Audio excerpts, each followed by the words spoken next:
We're just learning that an ICE detainee was seen being choked to death by guards and that a medical examiner believes it was a homicide. Every death is a tragedy, but there's a lot of much needed context here. First off, we're talking about Geraldo Lunas Campos, who was an illegal Cuban migrant with multiple felony convictions, including aggravated assault with a weapon and first-degree sexual abuse involving a child under 11 years old. That's absolutely irrelevant to whether or not he was murdered in an ICE facility. This happened on January 3rd, and ICE then released a statement giving no cause of death and saying staff observed him in distress. Well, that was prior to an investigation. Well, now we're learning a medical examiner told Geraldo's daughter that they are likely to classify the death as a homicide subject to results from a toxicology report, but the preliminary cause of death is asphyxia due to neck and chest compression, meaning he did not get enough oxygen because the guard's pressure on his neck or chest. Well, even if it is ruled a homicide, that does not necessarily imply there was an intent to kill him. Plus, a spokesperson of the DHS says he was attempting to take his own life and then violently resisted security staff to when he stopped breathing and lost consciousness, to which medical staff was immediately called and he was declared dead. Well, that's one side of the story. The other side is a fellow detainee said he saw at least 5 guards struggling with Geraldo as they try to push him in a segregation unit without his medication, and he saw the guards choking Geraldo, to which Geraldo screamed in Spanish multiple times, "I can't breathe," until he stopped speaking and was dead. And that's why a full investigation is underway. I mean, this guy is a repeat violent felon. It isn't crazy to think he was violent with guards, but we must also be reminded these security guards aren't ICE agents. This detention facility is run by private contractors who hire private security guards. Yeah, this happened at Camp East Montana Detention Facility in the deserts near El Paso, and this facility, which opened in August, had violated federal standards at least 60 times by ICE's own inspections, including failing to treat detainees' medical conditions and lacking basic procedures to keep detainees safe and not allowing them to contact lawyers. To me, that shows ICE holds their contractors to high standards. Oh, please, that's what you got out of that. But we saw at least 30 people die in ICE detention last year, the highest in 2 decades, and January is off to a horrible start. And the processes exist to investigate these situations, but to immediately go out of your way and pick the side of a convicted child sex offender is quite the move. I'm on the side of human beings, regardless of their past, not dying while screaming, "I can't breathe," while guards choke them to death. Okay, the investigation is still going on. Let's not jump to conclusions. That goes. Here's the last 24 hours in geopolitics. In the United States, President Donald Trump has threatened to invoke a rarely used federal law to deploy troops to Minnesota amid protests in Minneapolis following 2 immigration-related shootings in 1 week. In Europe, soldiers from France, Germany, and other European countries have begun arriving in Greenland to strengthen security after talks revealed deep disagreements with the Trump administration over the island's future. In Venezuela, acting President Delcy Rodriguez vowed to continue releasing detainees held under Nicolas Maduro.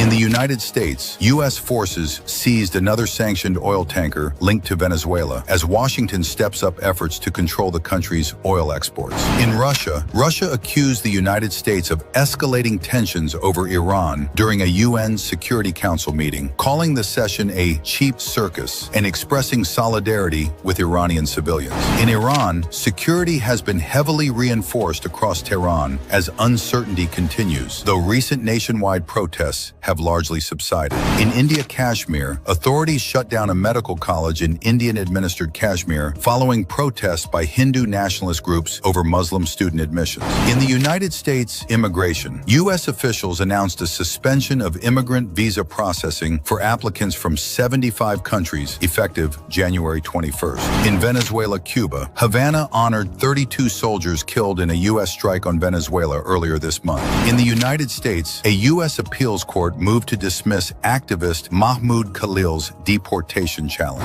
In Gaza, Hamas and other factions held talks in Cairo on the next phase of the Gaza ceasefire. In China, Canada, Prime Minister Mark Carney said Canada and China are entering a new phase of relations.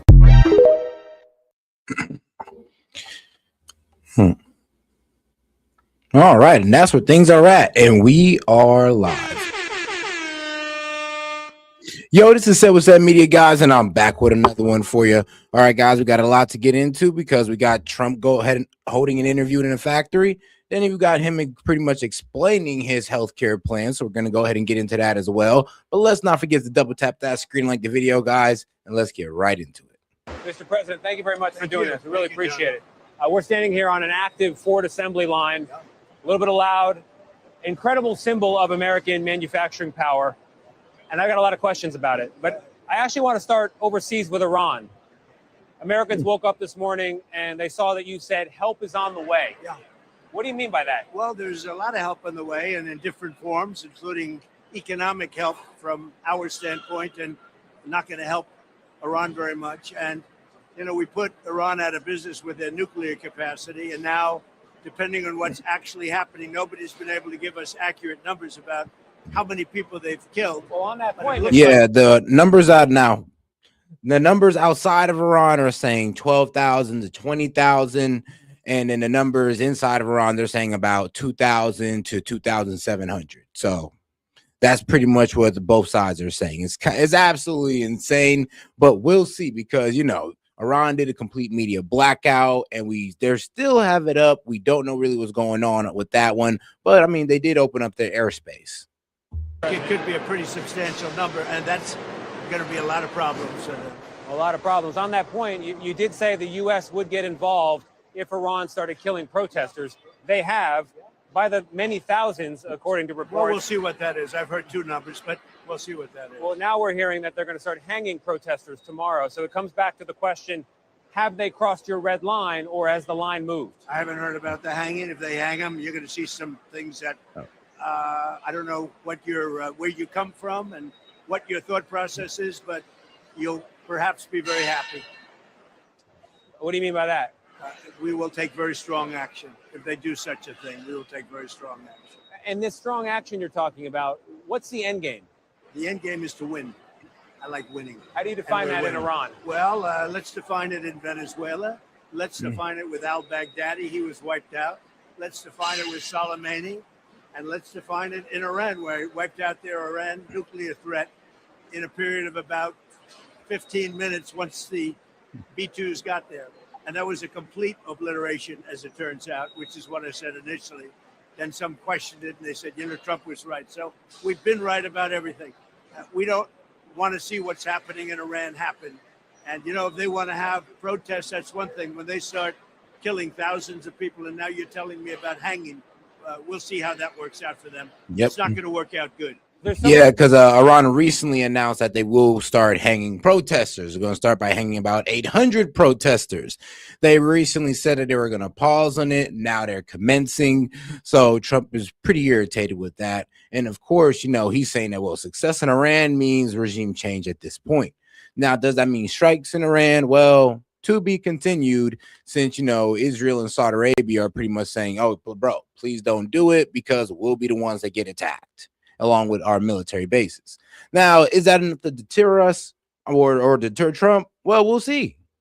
What's going on overseas? Understandably, a lot of your focus has been on other countries. But when I talk to Americans, when I talk to your own voters, they want your focus to be on them, and they feel like it may be drifting. What do you have to say to them? Well, Tony, we have the strongest economy maybe in the history of our country. If you went around this plant like I have, they just announced they're going to 24 hours. This is a Ford plant, but GM's the same, Stellantis is the same. They're going 24 hours all around the clock. They're enlarging every plant in this country. We're building more plants in the country than we've ever built. There's no inflation. You saw the inflation numbers. Inflation's very low. It seems bad on growth. Our growth numbers are through the roof. Our job numbers are tremendous. We have the highest stock market we've ever had. Today, we hit every day for the last, I think, 48 times out of 11 months. 48 days out of 11 months, we've had the number one stock market in the history of our country. So my big focus is here. But you can't be forgetting about bad threats. You can't be forgetting about an Iran with a nuclear weapon. You can't forget that there's tremendous wealth in the Middle East, and a lot of that wealth is coming over here to build plants. Saudi Arabia is giving us $2 trillion. And now let's be honest now. We don't want Iran to have a weapon or a nuclear weapon. One, because of course they'd be a threat to all of us. And two, well, let's be real. We wouldn't be able to interfere in their matters anymore. Why? Because they have a nuclear weapon, and we don't want that. And we're willing to do, I guess, almost anything to make sure that don't happen, or work out any type of deal to make sure that doesn't happen. So we'll see where that goes. Now, if you ask the pro-Iranian people, they're already going like, no, let's just go ahead and make a nuke to secure our so-called sovereignty. So, or their dictatorship, as we like to say it. So we'll see how that goes. But I could see why we are pretty much anxious about Iran, because we pretty much just spread the message. When we hit Iran, we spread a message around the world. If you have nukes, we'll leave you alone. If you don't, we could bully you, and you will do what we say or face, well, I would say extermination or, strategical strikes. There you go. That's a way better line to use. Qatar is giving us $2 trillion. UAE is giving us $2 trillion. All of that is for the good of this country. So my focus is very much on this country, but you can't lose sight of the fact that we need peace all over the world. I've ended 8 wars.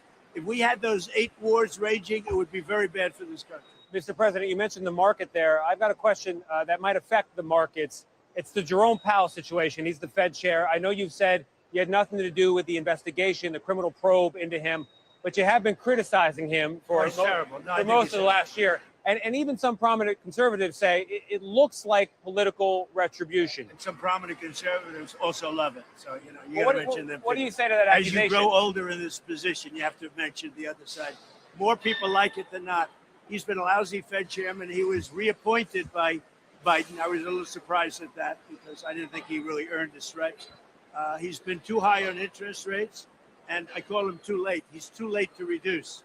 He should have reduced them by more. Despite that, we fought through that. In addition, I mean, he should have reduced them earlier, and that is the problem with Powell. He is a reactive, not a proactive Fed chair. He kind of waits for the inflation to hit, for the unemployment to get bad before cutting rates. Like, I remember it was Trump and Scott Bessent that was telling him, like, yo, you need to cut rates because we're seeing that things might start declining. And, well, they were proven right, and he was forced to cut rates eventually. And he's actually cut rates about 3 times, but apparently that's not enough for Trump. He, instead of dropping it a quarter point, I think he's winning half a point every trip, apparently.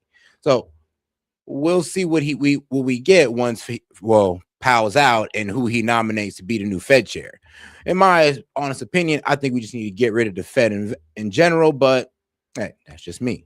He heads up a lot of people construction situation on a rebuilding of a little building, 2 little buildings called the Fed. Yeah. You know where they are. You've seen them a million times. Yeah.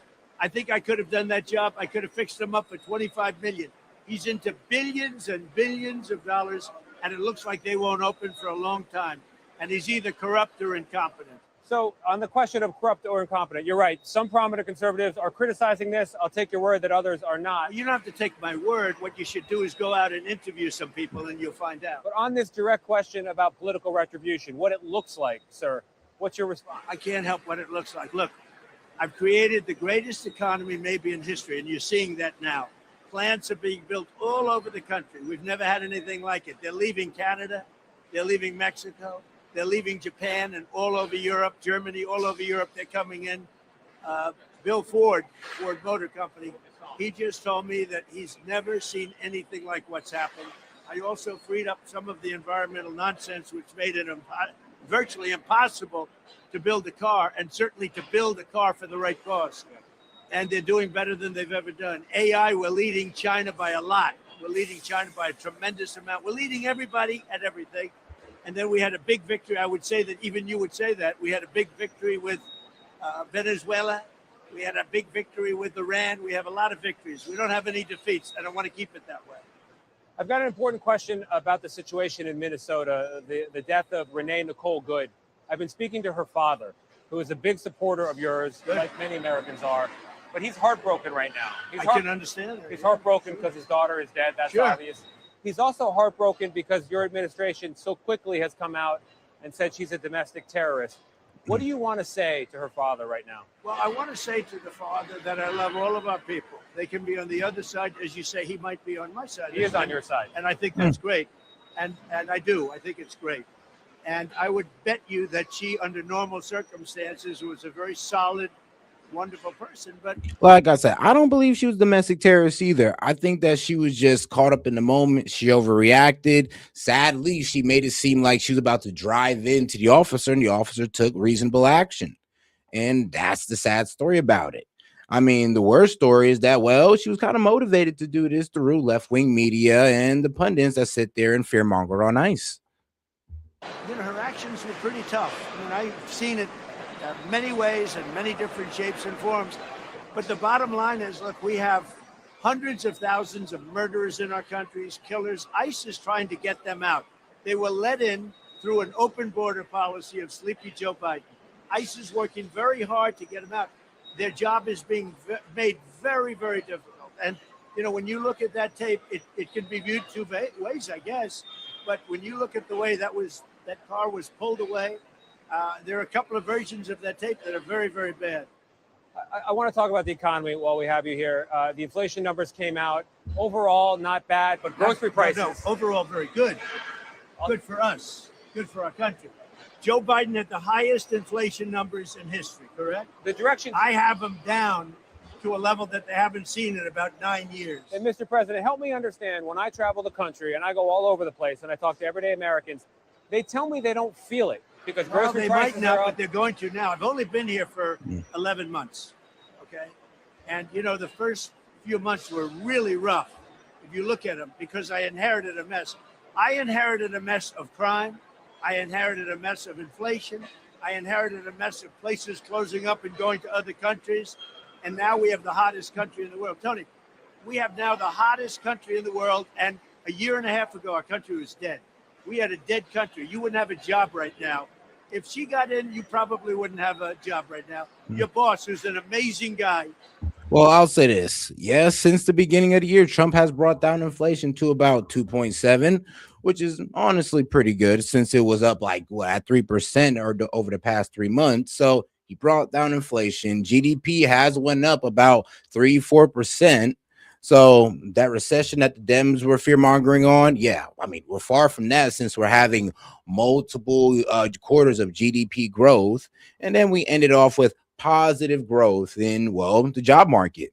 Now, I know the Dems like to say, what you mean there are millions of layoffs? No, actually, no. There was supposed to be announcements. There were an announcement of millions of layoffs. Don't mean they actually happened. Yeah, I mean, you actually might want to look up that where you got that from. Might be bust, okay? Might be That's what? how bad. Might be bust. I doubt it in his case, but you'd never know.